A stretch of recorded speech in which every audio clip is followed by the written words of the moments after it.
रतिपुर नाम का एक बहुत ही सुंदर गांव था जहां एक भी व्यक्ति गरीब नहीं था। एक दिन इस गांव के किनारे पर एक व्यक्ति रहने के लिए आता है और एक टूटे पुराने घर का इस्तेमाल करता है और फिर वह प्रधान के पास काम मांगने के लिए जाता है। अरे भाई, नए लगते हो, कहाँ से आए हो? अरे मैं तो पास के ही एक दूसरे गांव में रहता था, अब सोच रहा हूँ कि यहाँ बस जाऊँ। अच्छा, पर तुम यहाँ रहोगे कहाँ? प्रधान जी, मैंने गांव के किनारे पर एक टूटा घर देखा है, सोच रहा हूँ कि उसी में रह लूंगा। अच्छा, तो उस पुराने घर में रहना चाहते हो? कोई बात नहीं, रह लेना, पर तुम इस गांव में ज्यादा दिन नहीं टिक पाओगे। भाई, वो क्यों? प्रधान जी, इस गांव में कोई भी व्यक्ति गरीब नहीं है, बस एक तुम ही हो। गांव वाले तुम्हें अपनाएंगे नहीं भैया। अरे प्रधान जी, जब मैं यहाँ आया तो मैं अपने साथ काफी सारा धन लेकर आया, तो आप मेरे गरीब होने की चिंता ना करें, मैं वह पुराना घर नए तरीके से बनवा लूंगा। तो यहाँ मेरे पास क्यों आए हो? मैं तो समझा कि काम की तलाश में आए हो। जी बिल्कुल सही समझा आपने, जब मैं घर बनवा लूंगा तो मुझे काम की या कोई नई दुकान खोलने की आवश्यकता पड़ेगी, इसीलिए आपसे विचार विमर्श करने आया था। अच्छा, तो ठीक है, मेरी ही जमीन पड़ी है एक बाजार में, तो तुम वही खरीद लेना और घर बनाने के लिए लो।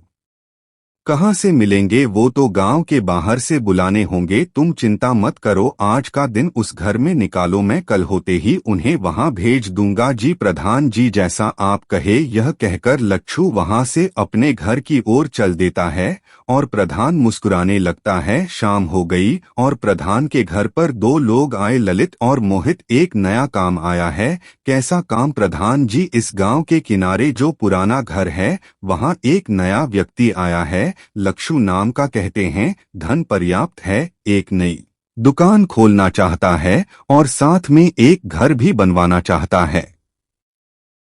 तो आप क्या चाहते हैं? अब हम घर बनाएं? मोहित, पूरी बात सुनो। उन्होंने कहा कि बहुत धन लाया है। उसने क्यों? प्रधान जी, सही समझा है तुमने। ओ तो ऐसी बात है, तब तो हम उसका घर बनाने के लिए कल ही चले जाएंगे और शाम तक काम पूरा कर देंगे। ठीक है, अब काम पर लग जाओ तुम दोनों। अगले दिन ललित और मोहित लच्छू के घर के सामने खड़े थे। अरे भैया, लच्छू यही रहते हैं क्या? प्रधान जी ने बताया था कि यही पता है, पर पता नहीं आप कहाँ है। तभी दरवाजा खुलता है और लच्छू बाहर आता है। हाँ जी भैया, मैं ही लच्छू हूँ और यही घर मैंने खरीदा था, आप बस इसे सही से बना दीजिए, चिंता ना करिए, साफ कर देंगे पूरा और यह बंजर घर लगने लगेगा चकाचक। ठीक है भैया, और पैसे की चिंता मत करिएगा, मैं सारा पैसा काम होते ही दे दूंगा। ललित और मोहित घर के अंदर घुसते ही वह देखते हैं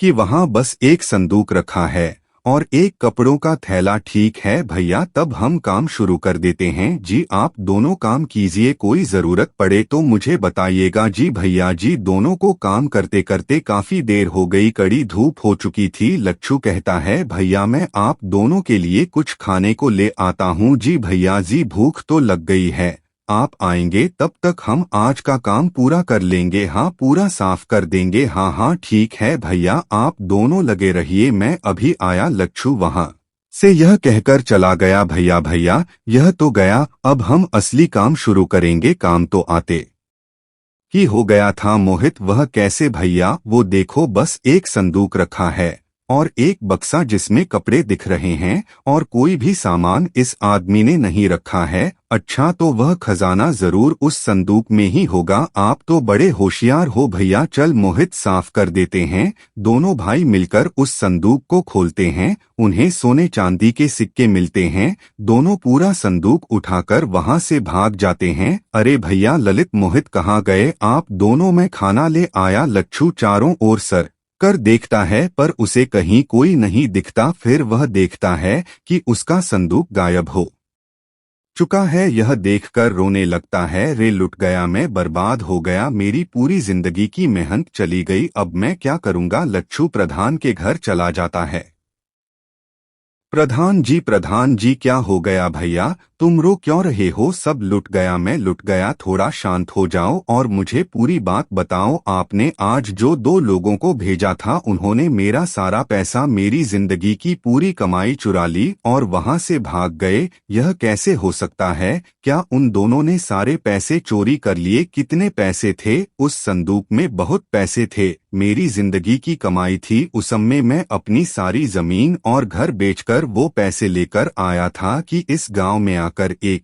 नई जिंदगी शुरू करूंगा। सोने चांदी के कई सिक्के थे उसमें। अच्छा, बड़ी ही दुखद बात हो गई यह तो। भैया रुको, मैं पानी लाता हूँ तुम्हारे लिए। जैसे ही प्रधान उठकर आगे बढ़ता है उसके थैले से एक सोने का सिक्का गिरता है। लच्छू उसे उठा लेता है और बड़े ध्यान से देखता है। प्रधान जी, यह सिक्का मेरा है, यानी आप भी इस खेल में मिले हुए हैं। मुझे मेरे पैसे वापस कीजिए। अच्छा, तो तुम्हें आखिर पता चल ही गया। कोई बात नहीं, अब जब पता चल ही गया है तो क्या किया जा सकता है। बाहर आओ। ललित और मोहित दोनों वहां आ जाते हैं। तुम तीनों मिले हुए हो, मैं समझ गया। चुप भी करो भैया, पैसों का इतना मोह अच्छा नहीं है, इसलिए हमने तुमसे वो ले लिए। हाँ भैया, लच्छू उपकार किया है। हमने तुम पर दुनिया के मोह से छुटकारा दिलाकर बाहर फेंक दो इसे। ललित और मोहित उसे बाहर निकाल देते हैं। चल भाग यहाँ से, दिखाई मत देना प्रधान जी के यहाँ। लच्छू रोते हुए जंगल की तरफ जाकर बैठ गया।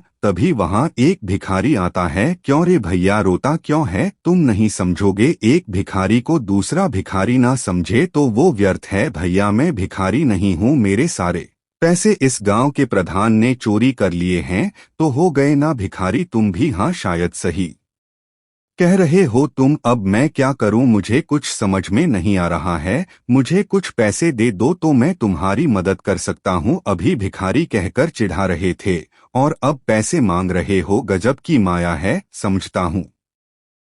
समझता हूं पर भूख इतनी लगी है कि क्या करूं। लच्छू अपनी जेब से सारे पैसे निकालकर उसे दे देता है। बस यह आखिरी पैसे बचे थे मेरे पास, सारे पैसे दे दिए मुझे और खुद के लिए कुछ क्यों नहीं बचाया। तुम भी तो परेशान हो, मैंने तो आज खाना खा लिया था, तुम भी खाना खा लेना। इससे क्या मांगते हो, मैं भी तुम्हें वह दूंगा। मेरा बोला खाली नहीं जाता, तो सोच समझ के बोलना। शायद तुम झूठ नहीं कह रहे, लेकिन फिर भी फिलहाल मैं इस हालत में नहीं हूं कि कुछ सोच और मांग सकूं। अपनी इच्छा से जो उचित समझो वो दे दो। ठीक है। तब जिस घर में तुम रहे थे वहां पर एक खुफिया महल आ जाएगा। क्या सच? इतना भव्य घर तुम मुझे क्यों दे रहे हो? मैं इन सब चीजों से दूर हूँ भैया। मैं ना किसी से भीख मांगता हूँ और ना ही किसी को कुछ देता हूँ। जो दान में मिल जाए वह बिना कुछ कहे स्वीकार लेता हूँ। तुमसे मैंने मांगा था तो तुम्हें लौटा दिया। तभी भिखारी वहां एक संदूक प्रकट करता है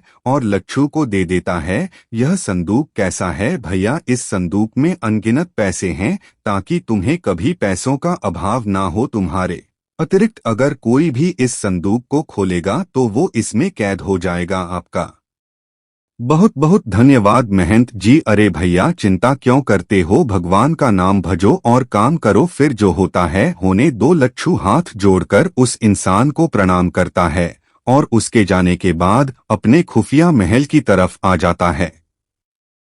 पैसे रखे होंगे इसने। हाँ प्रधान जी सही कह रहे हैं, वैसा ही संदूक है जैसा यह लेकर आया था। हमें लगा बस एक है इसके पास, पर इसने तो दूसरा भी छुपा रखा था। इतना दिव्य खुफिया महल मेरे जैसे प्रधान के लिए ही बना है और यह संदूक इस महल के साथ मिल रही है। भाई वाह, चलिए इसे खोलते हैं। प्रधान जी नहीं, इसे मत छुओ, इसे बस मैं खोल सकता हूँ। अगर किसी और ने खोलने की कोशिश की तो पता नहीं क्या हो जाएगा। बेवकूफ समझा है क्या? लच्छू की बात काटकर प्रधान, ललित और मोहित उस संदूक को खोलते हैं और जैसे ही वह उसे खोलते हैं वह तीनों को अंदर खींच लेता है। लच्छू उन तीनों को देखता रह जाता है और फिर डर से तुरंत संदूक को खोलकर देखने लगता है। उस संदूक में बस हीरे और जवारा ही मिले और वह तीनों कहाँ चले गए इसका कोई पता नहीं चला। तब से लच्छू अपने खुफिया महल में रहने लगा।